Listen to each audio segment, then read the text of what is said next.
elu 24 välitas sellele Dianale. Ta oli just autos.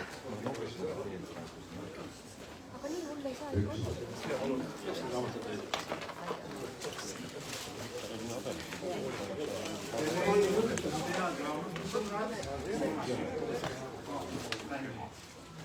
Oleme täna siin, et tähistada ühe mehe elu seiklusi. Ei kostu, natukene.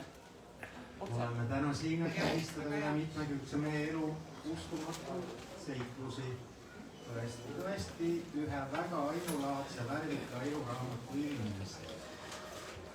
Autor ja peategelane Urmas Sukles, aplaus.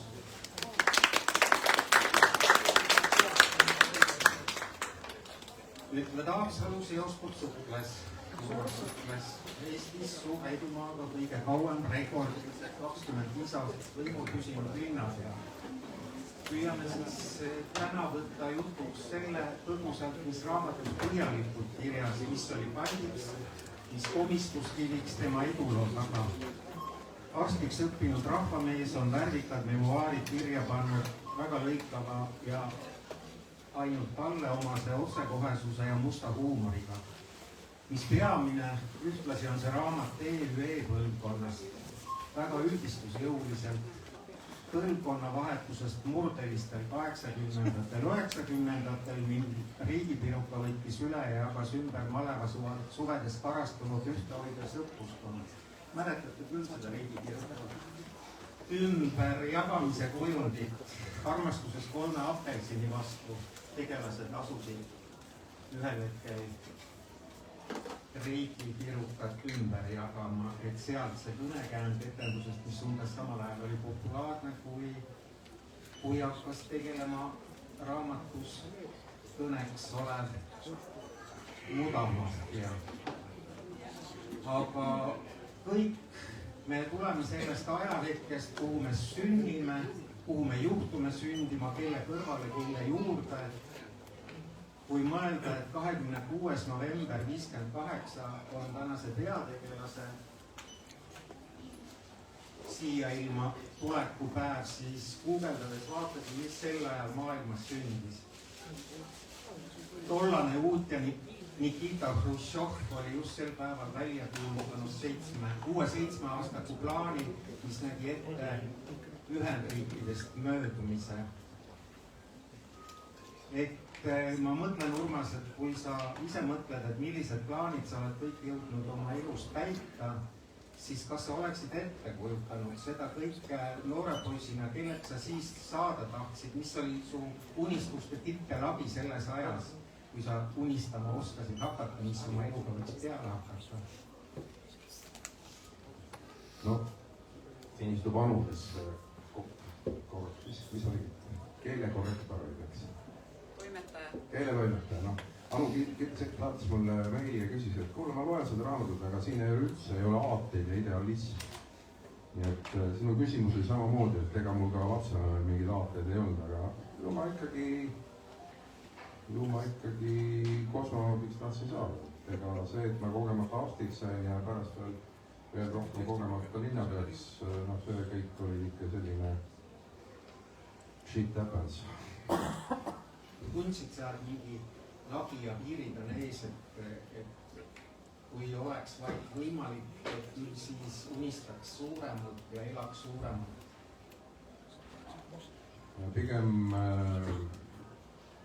Pigem ma tunnetan jah lage, aga kui mul õnnestub sellest lavest läbi pea pista, siis selgub, et see lagi, mida ma tunnetasin, on madalaks. Aga nüüd konkreetselt selle hetke juurde tulles, millal sa tundsid, et nüüd on aeg oma lugu kirja panna, kuidas see hetk välja nägi? No nii nagu ma kogemata sain linnapeaks, nii kogemata nüüd viimastel valimistel juhtus, et ma enam linnapeaks ei saa jääda. Ja valimised, ütleme, läksid nii nagu nad läksid ja eks see lugu on mul olnud sees tükk aega. Need lood, ega ma ei pidanud midagi väga meelde tuletama ja ei pidanud ka midagi kuskil arhiivides mul isa küll, ta on nüüd lahkunud 10 aastat või 20 aastat juba.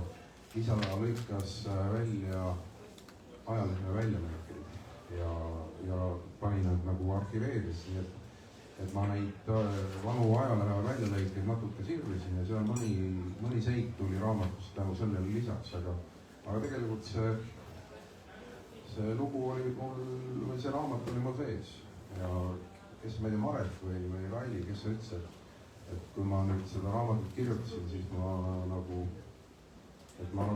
vaatasin filmi, et film jooksis mul silme ja siis ma lihtsalt panin kirja, et no siin on näiteks Ülo Russak, kes siin kirjutab Ainist raamatut, noh Ain ise ei suuda, tema vaja ainult raha, tema raamatut ei oska kirjutada, aga mina sain ise hakkama, mina raha ei oska jälle lugeda. Kas tunnistad ausalt, et see valimiskaotus oli ikkagi nagu mõnes mõttes nagu karussellilt maha viskamine, korraga oli liiga palju aega ja ei osanud midagi oma ajaga peale hakata? No see ei ole nüüd õige võrdlus, aga see kuradi Urban sai ka 16-aastase võimu järgi sai nagu lahti ja põhiline etteheide, mis tal oli, no see, et ta seal lollusi tegi ja sigadusi, oli üks asi, aga teine asi oli see, et ta oli 16 aastat võimul. Ja ma arvan, et see, et mul ei õnnestunud valimistel nii palju hääli saada ja üldse meie nimekiri, kes eelmistel valimistel võttis totaalse enamuse, nüüd me saime 25-st ainult 8 kohta, et ma arvan, et suures osas oli ka ikkagi selles süü, et see suklaskurat on ikkagi nii kaua võimul. Aga mind on 2 korda on nagu maha võetud, üks oli aasta 2002 ja siis ma olin läbi. Siin raamatus on üks hea seik, et ma nimetasin seda psühholoogiliseks deliiriumiks.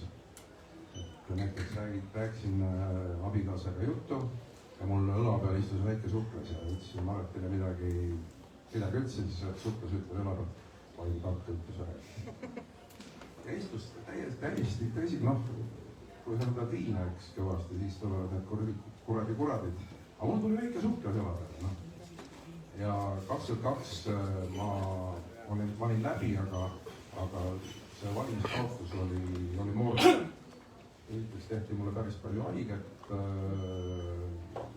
moraalselt igal pool tehes ja teles ja ma nagu tahtsin, ma nagu psüühiliselt ei olnud võimeline, ei olnud hea, et ma jätkan, aga kuradi aju oli ikka sassis ja ma tahtsin jätkata ja ma olin nagu pettunud. Aga nüüd eelmine sügis, kui selgus, et mingit lootust nagu linnapea jätkata ei ole, siis oli selline, noh, võib-olla sa oskad öelda, et ega ma väga kuulda. Sa nagu aru, et ikkagi mees on pea naine on kael, et Maret nagu märkas, et see suklas on kurb ja rakendas teraapilist vormi. Teraapilist vormi, just. Peks ja piits.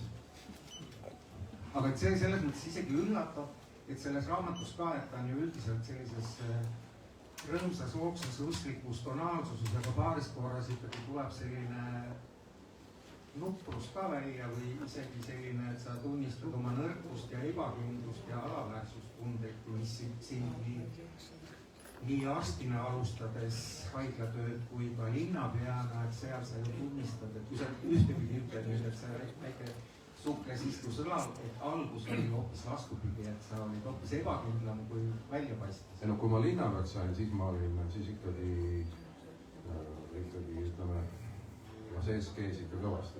Aga näiteks kui see kuradi Viloosus, kus oled seal? Jah, mis on? Noh, kui me Viloosusega ei istuda maha. Meie sekka ka kuulda. Tule meie sekka. Et kui me Viloosusega esimest korda nagu tuttavaks saime, siis aasta 83, kui ma olin Kullamarst ja ta oli just, kommunistlik partei oli teda suunanud Haapsalu rajoni keskäega peastiks. 85, jah. Ja 83 läksin Kullamaale. Ja 85. aastal siis, kui Tombla pakkus pealtvaldaid ja orgmetoodilisel laval kohta, siis seda kohta ma vastu võttes ma väga ei põdenud. aga vot see linnapäevärk ja mingid muud asjad ka, seal on ikkagi, nagu ma ütlesin, et lagi on madal ja ikkagi kui pea välja pistad ja läbi pistad, siis selgub, et lagi võiks palju kõrgem olla. Aga Filoss kutsus mind 85. aastal siis peast asetäitjaks ja tegelikult oli tal varustajad Ailas.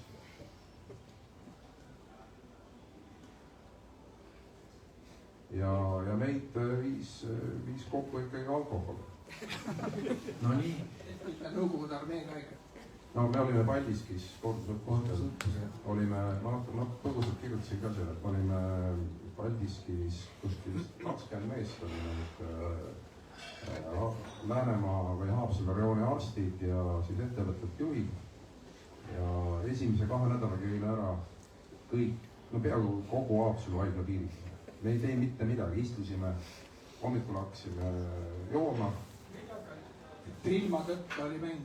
Mängisid Trilma tõtta ja jõime. Ja sa lasid koduhaiglast veel lisad luua? Ei, kogu aeg toodi. Ja kuna Koit Uus oli KEK-i juhataja, siis see haigla peaarstiga saime me mingi tiimi ja Koidul oli siis valge Vene Volga. See käis siis nagu jooma asjade järgi ja lõpuks muidugi meil Tommiga tekkis nagu tüdimus alkoholist ja siis me hakkasime sporti tegema. Siis on selline pilt olevat olnud, et me jookseme ja meist möödub koju võtab lehmakari. Aga milline see esimene pilt ja mulje üksteisest oli? Kas see pidas vett või muutus see aastate jooksul või tundsite üksteise sõbra eluks ajaks ja mõttekaaslase ja kõik kohe või kuidas see käis? Kuidas see sõbraks saamine käib, ma ei tea täpselt, aga kuidagi me saime. Ma ei mäleta seda absoluutselt esimest kokkupuudet, ma ei mäleta. Küllap see võis olla isegi Kullamäe haiglas. Ma arvan, päris esimest. Kui me käisime, ma ikkagi nendel arstide seltsi üritusel. Ja ma arvan, et see ikkagi me saime kokku ikkagi nii-öelda meditsiin. Sinna me sisuliselt selle pearsti ja asetäitja staatusesse me sisuliselt koos läksime ja siis võtme sealt ka koos ära tulime. Aga see väga huvitav nimetus Haapsalu mudamaffia, et kus selle algupära on, et paralleelselt siis oli Setu maffia, et kumb siis oli enne ja kas te omavahel või kuidas, kas need kaks kujunesid nagu paralleelselt, oli teil võimu jaotuse pärast kokkupuuteid ka või kuidas see käis tookord? Ma arvan, et mudamaffia oli enne. Ega meil seal ju Framare pundis on pant on ka sees, et me oleme nagu segunenud. Mudamaffia oli kindlasti enne. Et sinna lisaks siis Lipstock ja Hansmit. Lipstock ja Hansmit.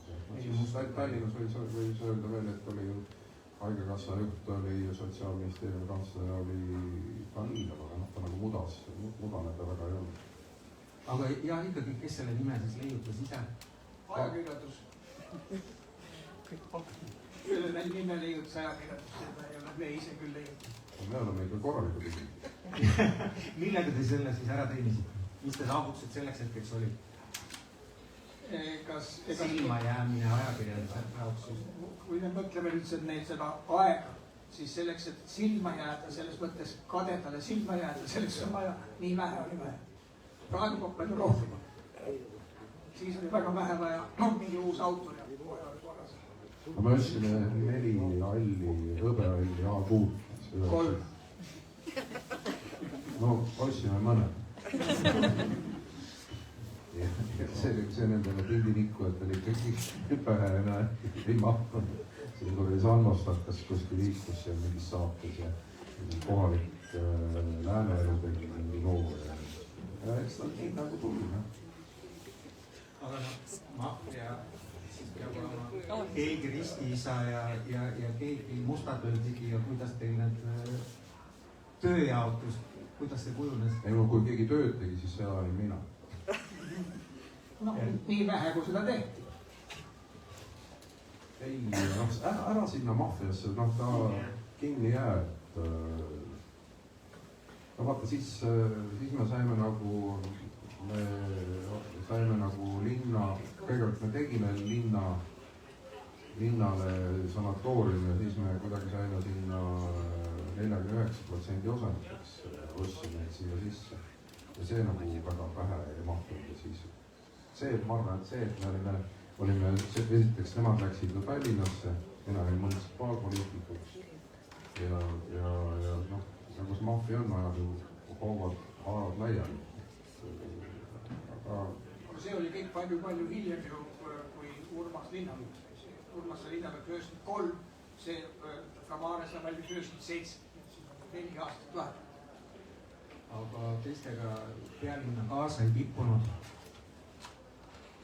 Mul ei tekkinud isegi seda võimalust, kui nad võtsid need suured kohad eest ära, et ma vaeselt olin neil raha teinud. Aga et ikkagi need õiged kaaslased on elus jube tähtsad. Et millest te olete siis need teineteise täiendid, milles sarnased ja milles nii, et just see, et vastanditena koos on teie tugevus? Ja meil on ühista nii palju, et meile meeldivad ilusad naised ja alkohol. Ja sellest juba piisab, et hästi on tunda. Küllap ikka midagi veel, aga see on tõesti nii, et algusest peale kuidagi väga hästi sobib, meil ütleme siis see ilmavaade oli vist, kui meil üldse see asi olemas on, siis see võis sarnane olla.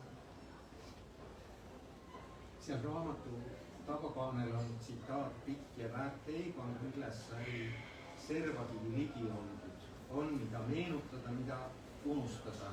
Näiteks, mis võiks olla teie tollastes seikluses see, mida Toomas tahaks kindlasti unustada, aga Urmas hea meelega meelde tuletaks. Jumala abiga ei ole need kõik jõudnud raamatusse, mida peaks unustama. Seal on kindlasti selliseid kohti, mida mingeid ühiseid asju, mida tänapäeval enam ei peeta kompekaks või niisuguseks heaks toonile. Kindlasti me head tooni tänapäevases mõistes korduvalt rikkusid.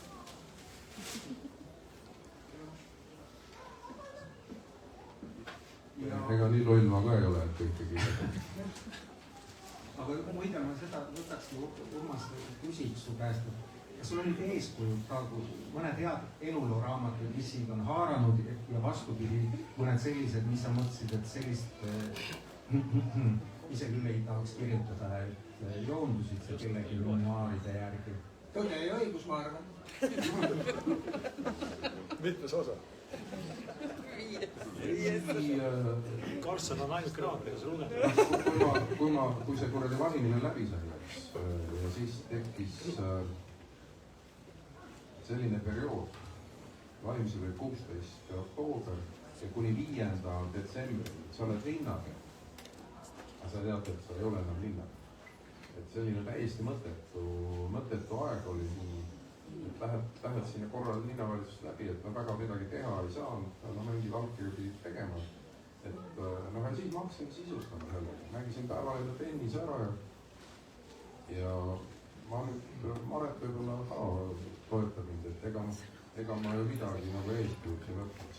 Aga teisalt, las see olla, aga teisalt tõesti tuleb tunnustada, et sul on väga hea kirjutamisoskus, selline mõnusa, lisaks kõigele sellele omapärasele huumorile ja on sul hea kommenteerimisoskus, et lõpetada lõike peatust ja keerata mulle link peale, et selles mõttes oli puhas rõõm selle sinu kirjutamise töö kõrval tagutseda. Aga mida ma ka mõtlesin, et kui sa täiesti võiksid õpetada teisi, kuidas hakata eluloo-raamatut kirjutama, et millest sa alustasid, kas sa võtsid kergemad peatükid või lükkasid mõnda edasi, mis tundus eriti raske? Ja ma tegin mitte kondikava, vaid panin kirja pealkirjad. Et mingi kuritöö ja karistus ja siis seal mingi panin pealkirja kirja ja siis hakkasin panin jutu pärast järgi ja mul tegelikult ma arvan, et on näiteks ka geneetikat, et mul Kirsi-Jaani, meie ühine vanaisa oli oli Eesti ajaloo ajakiri Põllumees. Ja ta oli selle toimetaja, nii et mingi kirjaniku värk on ja mu ema on selline naivistlik luuletaja. Et kui on mingid sünnitavad, siis kõik peavad kuulama, mida ta on luuletanud. Aga ma ei tea, ta hakkas, see on see nagu see hitimehe värk, et ikka hommikuks tuleb ikka õnn. Aga puhas rutiinne tegevus, et kas oli siis õine konjaku joomise kõrvale või hommikuse kohvi joomise kõrvale, et iga päev teatud tunning või kuidas? Ei, ta nagu tuli, noh. Ma ei tea, ma väga ei joonud. See suht kiiresti. Ei, ma ei joonud, ei siis üldse.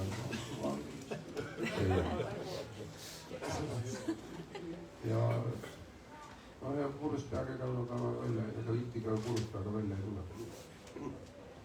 Ja tegelikult oligi see, et sa nimetasid, et ikkagi väga oluline on see, kes su kõrval on ja Iloosius sai nagu üks minu määravamaid inimesi sinu, no just see rongikujund, et õigel ajal astusid selle välja pakutud rongi peale ja lõpuks, jah. Eks ta on selline rongisaate moodi küll. Kõva sitta on kokku käinud, vabalt väljenduse pärast. Aga geenid nimetasid väga elujõulised sul ema poolt praegugi. Ja ma olen 90. Täna siin ei, ma igaks juht ei toonud.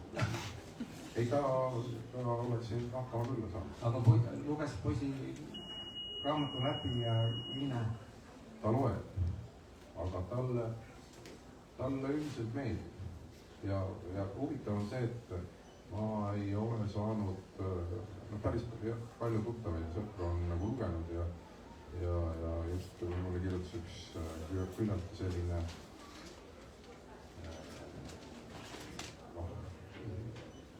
printsipiaalne töökaaslane kirjutas, et luges läbi, et viimane hea raamat Haapsalust ilmus 200 aastat tagasi. Ja nüüd tuli uus. Vahepeal ei ole ilmunudki raamat. Muide üks asi, te kaks ametikaaslased arstiharidusega, et kas see võllahuumor või must huumor, et kumb kanamuna on enne, kas üldse arstiks õppida peab olema must huumor või siis on nii, et arstiks õppida ja saada, et siis tuleb see paratamatult küll. Ilma huumorita arstid on väga keerulised. Nendega on väga keeruline suhelda kolleegidel ja eriti patsient. Ja üldse oleme ettevaatlikud mustaga siin. Ma seal raamatus üks sõber ütles, et ära kirjuta, et me vintis olime, et tal lapsed loevad ja mõtlevad, isa on kunagi joonud. Ja teine paras jama oli tütre Maarjale, kes praegu on kuskil kuradi Hongkongis. Ja Maarja ütles, et ma käisin Petlemas kunagi. Ja ma käisin Petlemaa Haapsalu sõpru siin. See on tänu minule tulnud. Ja me käisime esimest korda neil külas ja siis küsid, nad näitasid kõike seda enda vaatevinklist, mis on suhteliselt morn oli. Ja siis palusime, et äkki saaks ekskursiooni Jeruusalemmas. Ja Jeruusalemmas toodi meid ootas giid. Ootas seal peavärava juures ja giid oli pikk, lonkav süsimust neeger. Ja ma kirjutasin süsimust neeger, mille peale laps ütleb, põhimõtteliselt läheb kodust ära. Siis ma kirjutasin, et okei, mis seal jäi mingi süsimust, lihtsalt süsimust palestiinlane jäi lõpuks. Ja siis ma tasakesi salaja lükkasin selle neegri korraks sisse. Ja siis kuidagi lapsed jälle nägid seda toimetatud teksti ja kodurahu huvides neeger muutus mustaks. Kas naise ja laste pärast, tütarde pärast jätsid midagi targu ka välja enne, kui nad? No 90%. Aga siis me jõuamegi tagasi olulise peatüki EÜE, mis määras su elu ja mis lõpeb sellega kõige olulisema, et sa EÜE-s said naise, Mareti. Ja kutsume nüüd lavale EÜE kaaslase Raivo Vellermaa, kes seda kõike on tunnistanud. et Urmas oli 8 aastat malevas, jäi mulle meelde. Ja nendest kordadest, palju kordade koos olite? Pooled. Aga mis sa võiks alustada selle, et EE on üks selline nähtus, mida väljaspoole selgitada on olnud alati väga raske. Aga see lõi nagu omaette täiesti paralleelmaailma, milles me siis Urmasega üsna pikalt aega veetsime. Ja kui sai normaalne malevaeg läbi, siis ilmselt mitmed noored spetsialistid avastasid, et seesama jama, mis siin malevasse ajas, ootab sind ka sinu esimesel või tulemusel töökohal ja oli üsna tavaline nii-öelda selline pikendatud malev. Ja kõik need olulised sündmused saidki nii-öelda selles hilismalevas toimuma. Aga see teie kahe esmamulje oli see, mis ta lõpuni jäi või teisenes see ka? Ega me ülikooli ei ole läbi väga käinud, aga me hakkasime läbi käima, siis ta oli EKN keskkond, mis kuradi osakonna juhatus oli.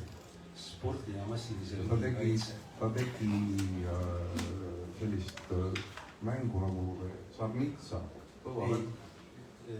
See oli pioneeridele. Sinu suuremad võidud pärinesid mängust Kotkapoeg. No Kotkapoeg ja siis ta kutsus meid arstiks. Sellest ma väga ei taha rääkida. Aga see, mina lugesin sealt välja, et seal koha peal natuke tsemenditolmu helius ka, aga põhiline ikkagi sealt jäigi nagu kõlama, et otsiti nagu naist endal, vähemalt see 8. kord oli sul siis mõte, et siit peab tulema nüüd naine. Sa peab tulema, aga kui sa lõpetad ülikooli ära, ega siis nagu selline naiste valik ikkagi muutub ikka väga ahtas.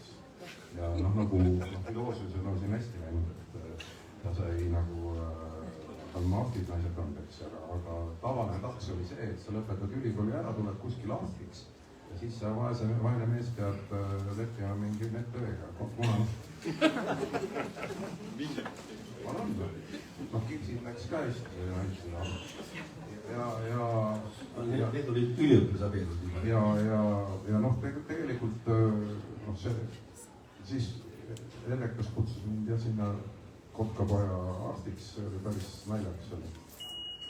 Aga malev tekkis meil sedasi, et kohtusime esimese tööstuskaubastu. Või oli toidukaubastu? No mingi naismüüjatega kohtusime Käsmus. Ja me jäime autodest maha ei mahtud peale. Ja siis läksime Võsu grillbaar ja nukralt arutasime, et kurat, naisliin on ikka suhteliselt nõrk. Kui juba siis pead müüjatega nagu pidu pidama ja siis otsustasimegi, et teeme malevat. Teeme nii nagu peab. Pannes kokku kogu oma teatud tarkuse, kogemuse ja püüdsime siis mingit uut kvaliteeti saavutada. Vanad mehed ja noored naised. Aga kas te vanad mehed, noorte naiste ees siis olite ka konkurendid selles vanuses sõprade puhul loeb nagu see ka, et kui naiste ees üks tahab luuletusi lugeda, teine tantsida, siis ei sobi mitte, et ei seganud üksteist, Ajas sul oli kive? Mis jutt see on? Ei no, küsi. Ma küsin, et kas te olite konkurendid või ajasite nagu selles mõttes ühte stiili? Ja mina ajasin Maretus. Aga tegelikult ju see ei ole nüüd nali, et Mareti ma võitsin endale tiku tõmbamisega. Võetakse tikud ja siis igal tikul oli naine taga ja mina tõmbasin Mareti ja me olime eelmalevas seal Lääne-Kaluri ühes puhkabaasis oli pioneerilaager. Meid pandi magama mingisse tuutepilaskusse sarasse ja siis minu idee oli see, et tõmbame tikku, et siis ei peaks mingi mehega koos magama, et nagu naised. Aga kui suurt pilti veidi tagasi kerida, siis selle rühma komplekteerimise käigus me kõik avaldasime ülikoolides kuulutuse manifestiga ja viisin läbi tolleaegse tarkuse piires täiesti arvestatava värbamis- ja valikuprotseduuri. Ja siia minu südametunnistusele, ütleme nii, et me kandidaate oli. Ja suhtluskomisjonil väga lähedal sellele, et siis tütarlaps ei oleks kvalifitseerunud, aga siis ma kasutasin oma komandöri nii-öelda häälte enamust ja oli Maretiga võimalus öelda, see on väga sümpaatne malevasuur. Ja minu puhul ma olen kristliku kasvatusega, et enne abiellumist nagu ei midagi ja meie esimene laps on sügavalt õnnearv. See käib ka musta huumori rubriik. Ma tahaks täiendada seda, kui siin on väike ajalooline malev sees. Selle naise võtmisega on ikka natuke teistmoodi see asi. Esiteks juba see, et sa võtsid naise seal elus looduses emane valima. Ja mehed ei võta mingit naisi võetakse.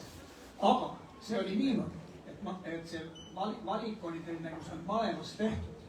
Ja siis ühel päeval me olime haiglas tööl. Jalutame me haigemaja hoovi peal ja maleva tüdrukud närvisid garaaži uksi, üks suured garaaži uksed. Ja siis Urmas küsis, et vaata seal vedeli peal, et kas see on. Ma ütlesin, jah, see on. Tiimitöö. Aga et nüüd ei jääks muljet ainult, et üks jahti taga ajamine malevas, et sina mitte ainult, et ma siin suurelt luban, et saate aimu, kui tähtis oli ÜVE-ga hilisemate poliitilis-ärilist suhete kujunemisel uues noores Eesti Vabariigis. Et kas sinus juhi omadused, Raivo, kas Suklasel olid juba sellised juhi omadused, et püstitab linnapeana kõigi aegade Eesti rekordi, et kas ta oli ka juba siis kõva juht? Organisatsioonilist võimekust oli kõigil piisavalt. Ütleme, seks ja sport ei domineerinud, aga selline teatud maailma parandaja soolikas oli tal selles ikka olemas. Ja see oligi võib-olla see, et malev oli üks väheseid kohti, kus sa said seda enam-vähem tervemõistuslikult realiseerida. Nii et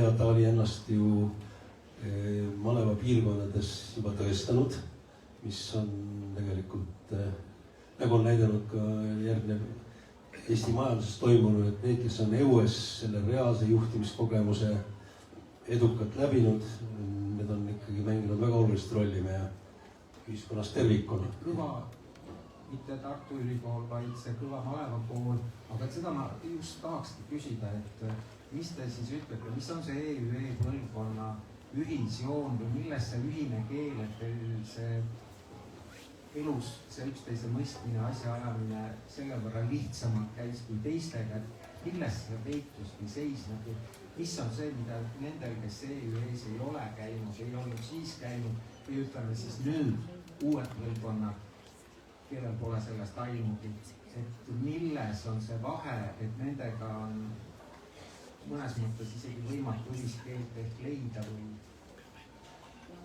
Võib-olla alustaks sellest plussi poole pealt, et see oli ikkagi unikaalne võimalus reaalselt vastutada, reaalselt midagi ära teha, sest ikkagi rühmakomandör oli praktiliselt firma juht koos kõigest sellest tulenevaga ja kui vaadata alternatiivseid võimalusi tolleaegses ühiskonnas, siis neid ei olnud, see andis ikkagi tohutu edumaa.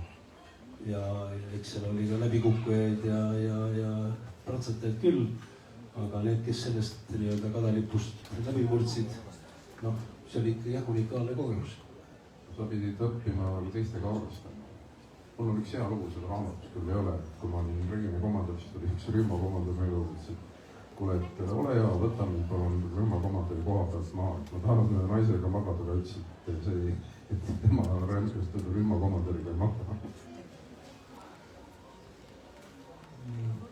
Aga see pool, et see noorem põlvkond praegu näiteks kas nendel on teised reeglid, isegi see, et need ööd olid seal Haapsalus 90ndate aastate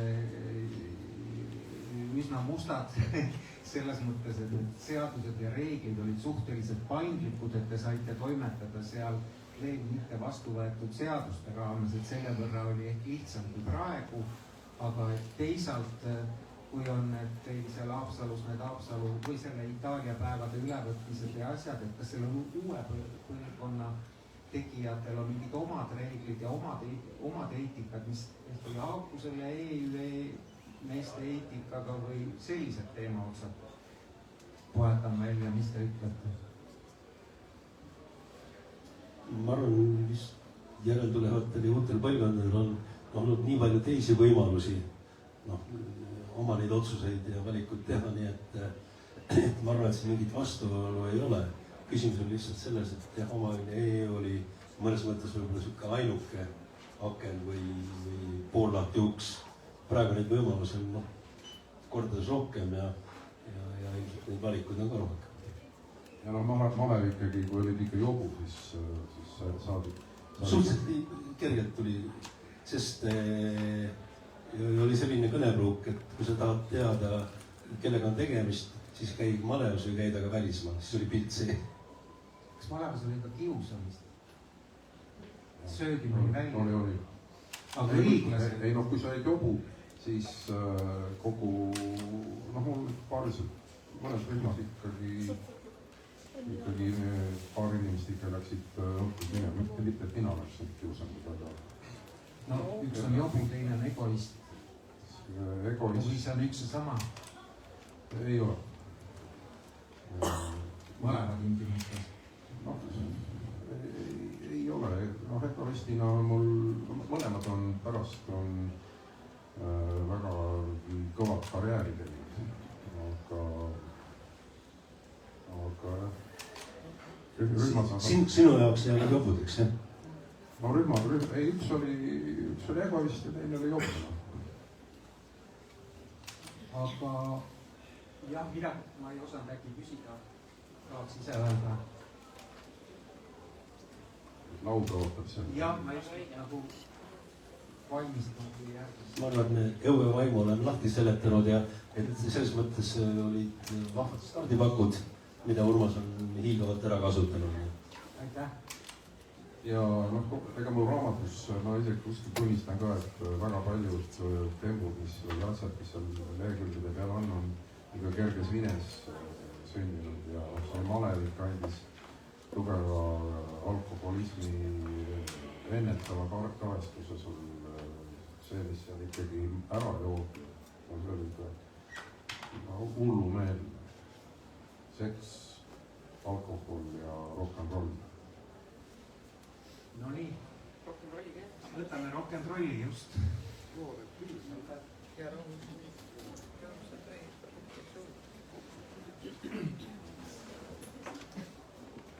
Et siis 90-ndad need mustad ööd Haapsalus, üks oli äsjas jäänud linnapeaks, teine tegi ööklubi Aafrika. Ja järelikult siis tuli minna sinna kabineti ukse peale koputama, kuidas see noore linnapea vastu võt, siis oli esimene mulje, sobisite, saite või pidi valgustama teda, et selline Aafrika kulub siia linna, kuidas see käis? Mina küll ei mäleta, et ma üldse oleksin kordagi su kabinetis käinud ühe korragi. Aga ma mäletan sellist koosolekut. See oli tarbijate ühistu koosolek, kellele kuulus keldripaar, mis ta nimi siis oli, Merineit või midagi taolist. Mis oli siis... Marit Tiima. Meri Rist. Ta oli nagu mingisugune imidžiga koht, kuulus koht nõude ajast. Nagu see tollel ajal oli, eks ole, et kuskil linnas oli üks baar. Ja see oli see Haapsalu baar. Ja mina, ma ei hakka seda lugu rääkima, kuidas ma see sattusin, aga siis oli seal tarbijate ühistu koosolek, kõik mammid ja papid olid kõik koos, kes olid selle tarbijate ühistu liikmed ja nad pidid siis nagu otsustama selle minu presentatsiooni põhjal, et kas seda asja sinna lasta ehitada või mitte. Ja mina tribulise pintsakuga võtsin värgil asjad kõik nii nagu siis kombeks oli. Tegin tohutu presentatsiooni, rääkisin, et siia tuleb striptiisibaar, juba mingid tüübid eeldab madalamaks. Siia tuleb valgus, siin me joome, siin on baar, siin vaadatakse pärki. Saal oli jumala vaikne. Ja siis tõuseb saalist üks käsi ja seal on siis Sukles, keda ma nägin esimest korda siis. Ja ära ootamata seda, mida see seltskond seal siis mõtleb ja otsustab, ütles, et mina arvan, et see asi peab siia tulema, siia Haapsallu. Ja siis oli nagu üksteist vannas hea nõukogude stiilis, siis kõik plaksutasid selle peale ja kuidagi siis see otsus seal samas koha peal ära tehti, et jah, sihukest paari on hirmsasti vaja Haapsallu. See on tagatoas on striptiisipaar ja kuskil on seal mingi kasiinonurk ja nii edasi. Kõik need pahed ja allkeldris. Ja see oli suhtluse selline täiesti esimene, väga jõuline, aga väga selline siukene toetus sellele, et linnast peab mingi elu käima hakkama. No, eks ta oli ikka selline, no, eks te olete võib-olla sattunud talvisesse Haapsallu, vähemalt 90-ndatel oli see nii, et 3 lampi põles ja üks paar oli ka ja see oli ka veel selle soolaiki paar, eks ole. Ja midagi muud väga ei toimunud. Et kõik muu tegelikult toimus ju suvel. Suvel on muidugi Haapsallu väga vägev oli siis ja on ta loomulikult praegu iseenesest mõistlik. Aga tollel ajal need asjad olid hoopis teistsugused. Et kas võime olla tänulikud, et Haapsalu linnapea oli Urmas Suklas, et selle võrra sinu sõrm langes sellele linnale, mitte näiteks Rakverele või Paidele? No, ma tunnustab ütlema, et tegelikult tänu Urmasele, see kõik, mis seal juhtunud on tegelikult tänu Urmasele. No, ma mõtlen, mis meie valdkonda puudutab, et see, et me seal alguses mingi paari klubi pidasime, millest muidu sai suur asi ja see jätkus ju sai suure jätku Tallinnas, kus meil oli klubi Dekoltee ja kuhu me hakkasime tassima välisartiste, millest lõpuks kasvas välja ka lauluväljaku suured kontserdid. See kõik tegelikult algas Haapsalus. Et ma võin täitsa julgelt seda öelda ja Haapsalu on ka minu arust siiani ainukene Eesti väikelinn üldse väljaspool Tallinna, kus on nii palju välisartiste teinud. No ma ei tea, kas Tartu äkki juba hakkab võib-olla lähedal jõudma, aga tegelikult Haapsalu on selles mõttes täiesti unikaalne ja tegelikult siin tuleb Urmas tänada, kuigi eks seal on seda show'd on rohkem olnud kui businessit, aga nagu see Eesti show business on, show'd on kõvasti, ega businessit eriti pole. Aga me tegime asju ja Urmas osales sellega väga suure innu ja väga suure südamega, et ta tahtis, et need asjad Haapsalus juhtuksid ja nad ka juhtusid. Urmas ei ole raamatust teinud saladus sellest, et see Rocki Haapsalu esinejate valik on väga paljusti olnud tema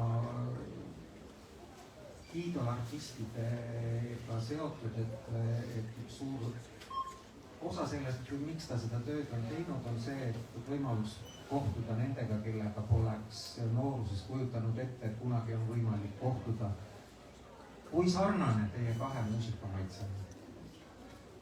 Mina tean, et Urmas teab ainult ühte artisti, see on Uriah Heep. Ja ma tean mõnda veel.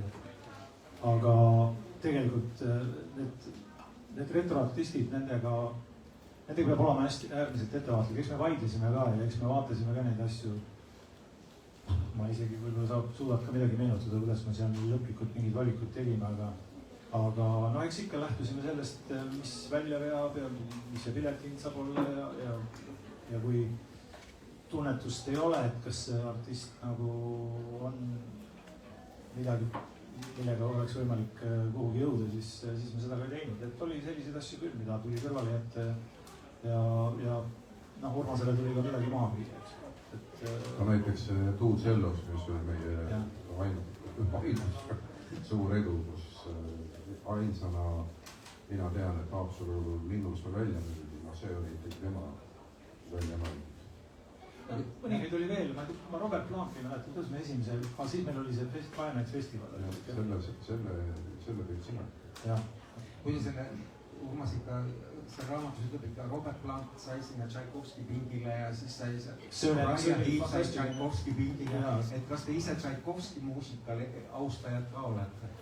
Mina olen väga, aga see ei ole üldse oluline, et pigem on, või selles kontekstis ei ole, lihtsalt ma arvan, see, kuidas Robert Plant näiteks kindlus Haapsalusse, see ongi täiesti unikaalne, et ta ju käis Tallinnas aastaid hiljem kontserti tegemas, siis ta võttis spetsiaalselt aja, et sõita Haapsalu ja seal sai Urmasega uuesti kokku ja tal olid need mälestused, sest me oleme Haapsalust teda 2 korda teinud ja tal oli sellest esimesest käigust juba nii suur ja nii võimas ja soe mälestus, et ta ei ole sellest saanud lahti lasta, ma arvan siia.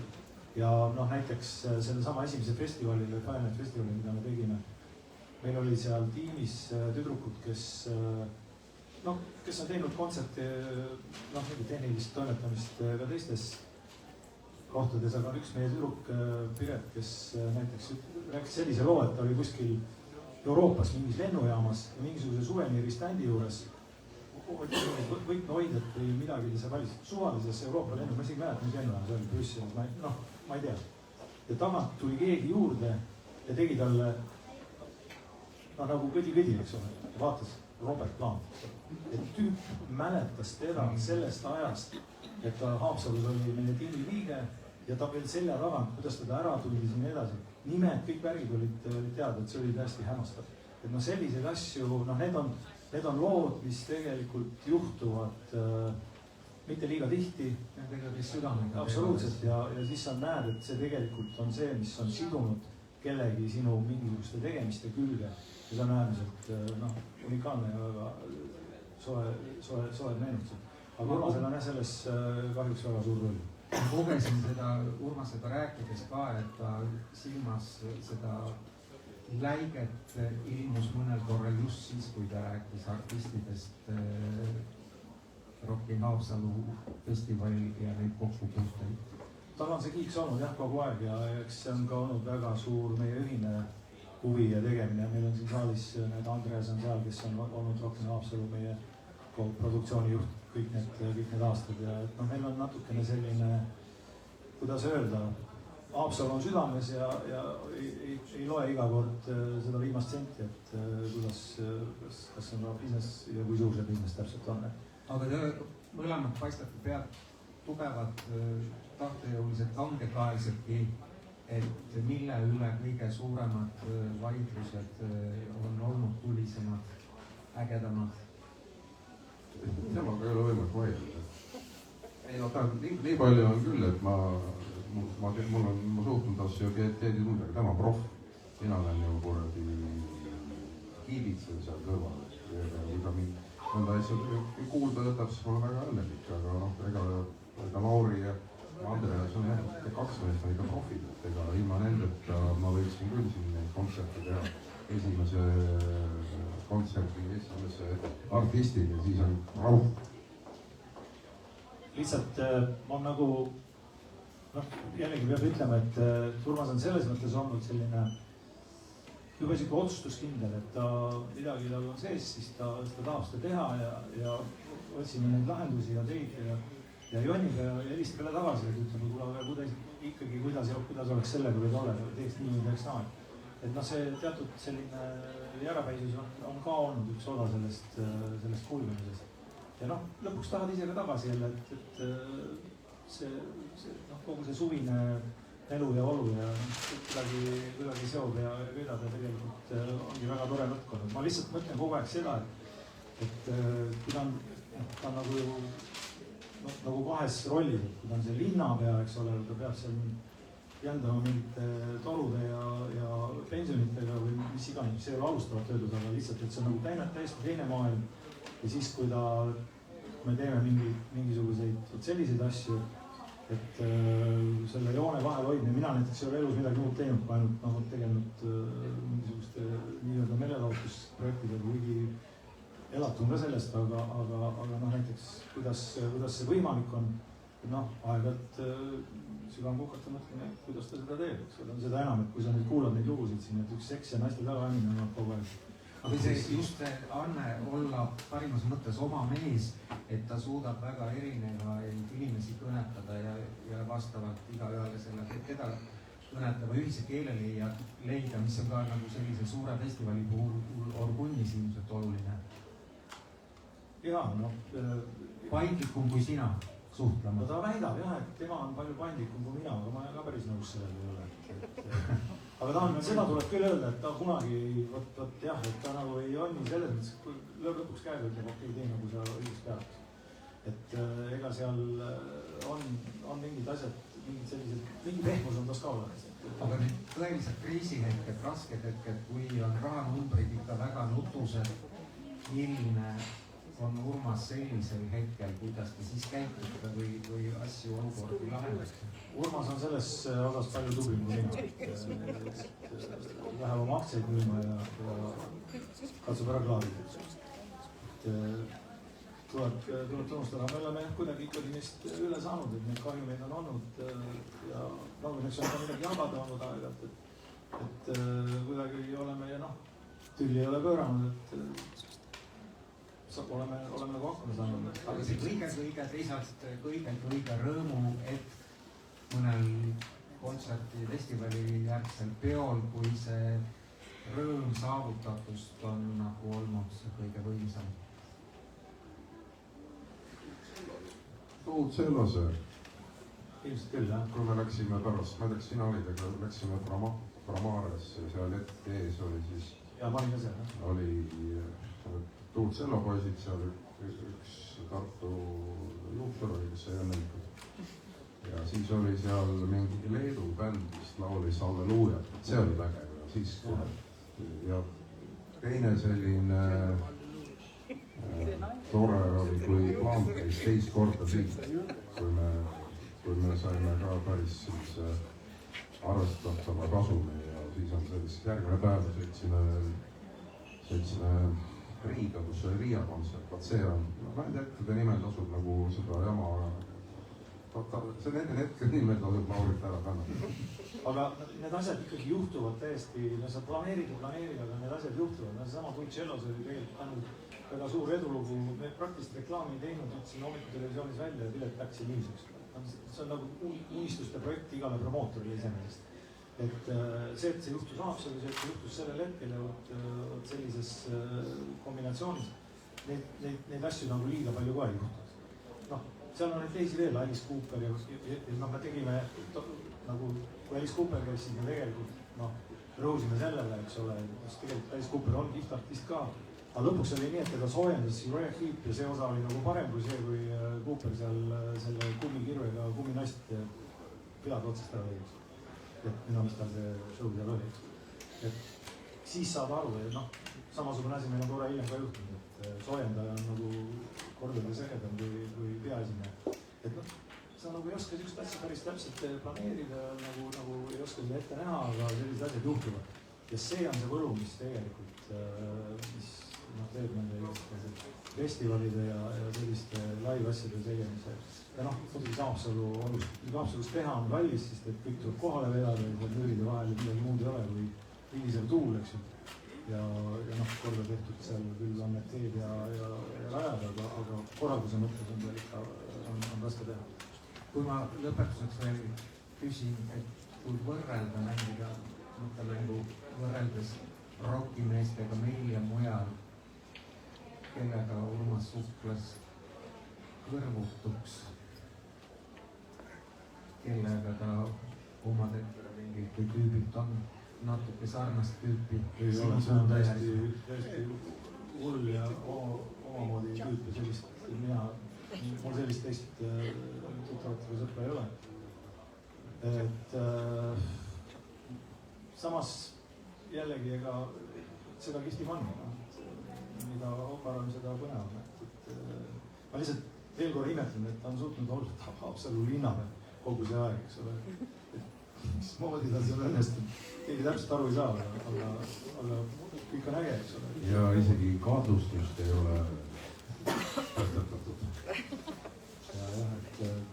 Et selles mõttes üks väike meenutus on mul veel, et kui meil oli, me seda Aafrikat tegime päris algusaastatel, siis ju tegelikult ju me võitlesime ju, see oli hullud 90-ndad, siis meil oli kõik bandiidid, kõik need pätid, kõik need grupeeringud, kõik nad käisid seal pidu panemas ja möll käis kogu aeg, ma olin seal ukse peal laud vastamisi kõikide nende ja igasuguste brigadiride ja igaste nende tüüpidega. Aga me ei maksnud neile midagi. Ja küll nad loopisid meile, mul oli hommikul auto aken sisse vidatud ja kogu aeg midagi toimus, eks ole. Ja siis esimene, kes katuse raha küsib, linna helistab mulle, ütleb, kuule, meil on siin niisugune plaan, eks ole, paneme linna kinni ja sina pead maksma selle. Saad aru, sellise loogikaga tuleb linna peal sinu juurde. Ma elatun sellest, meie baar elatub sellest, et inimesed tulevad sisse ja tarbivad, eks ole. ja nüüd ta tuleb välja plaaniga, et meil on nüüd plaan linn kinni panna, et keegi sisse ei saaks. Ehk sinu paari keegi enam ei saa, aga siis pead selle ise kinni ka maksma. No siukest jaburdust ja nonsensi, et ma luksusin lihtsalt. Venmool maksis. Mis mul üle jäi. See oli täiesti kreisi, aga vot selliste lähenemistega. Kuidagi on see kirud ja panud ja süllitad tõrva ja tulla, aga no siis teed ära ja siis on nagu ikka nägema. Need olid need, aga need on meil mustad pöörased 90-ndad. Kas hääli rahva hulgast, arvamusi, küsimusi, kommentaare? Kellel on? Mul on küll küsimus, et kirjaniku härrale, et kuna tuleb Visain 2 ja Visain 3 järgmised osad. Sa oled üsna Bruce Willise moodi ka. 90% kirjutama. Vaata, et titt välja tuleks, siis peab titt sees olema. Praegu titti sees ei ole. Aga no tegelikult need esimesed 2 peatükki võtsid linnapea eelse elu kokku väga kiirkapakuga, aga tekitasid isu, et need seeria osad saaksid laienduse. Ma väga kahtlen selles, et... Aga kui rahvas nõuab? Ei no siis ostke raamatut, et kõigepealt tuleks raamatutes sisse pandud paku tagasi teenida, siis saad uut tegema. See raha, ikka see raha. Ei no raha paneb piirid ette, jah. Aga ei ole. Vahel soovib ka midagi öelda. Ei, kõik on hästi. Küsiks jaa, siin on veel üks küsimus. Sükse klišee küsimuse, aga et kui sa nüüd linnapeana tagasi vaatad, et mis on siis need saavutused, kõige suuremad saavutused Haapsalu linnas? Siin on väga lihtne vastus on.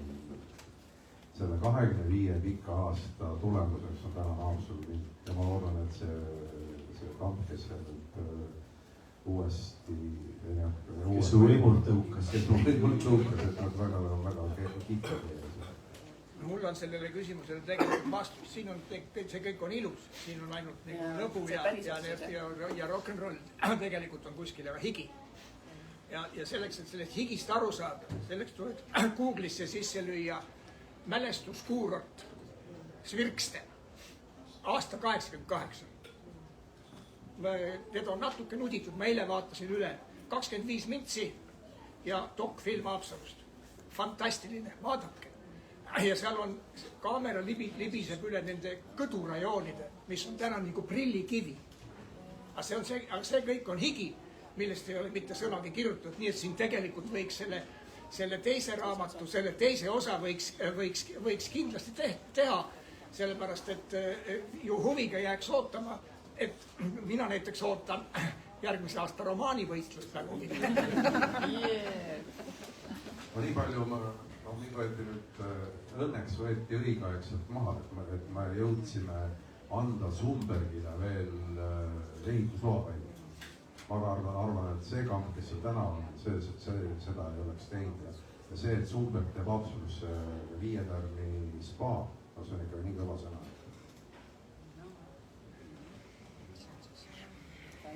Ma toetan ka seda, et Haapsalu on lihtsalt fantastiline ilus linn täna ja kui ta oleks olnud mingi ühe tsükli võimul, siis ei saaks seda tema kaela kirjutada, aga nüüd täna tuleb öelda, et ikkagi ma arvan, et väga suur osa sellest on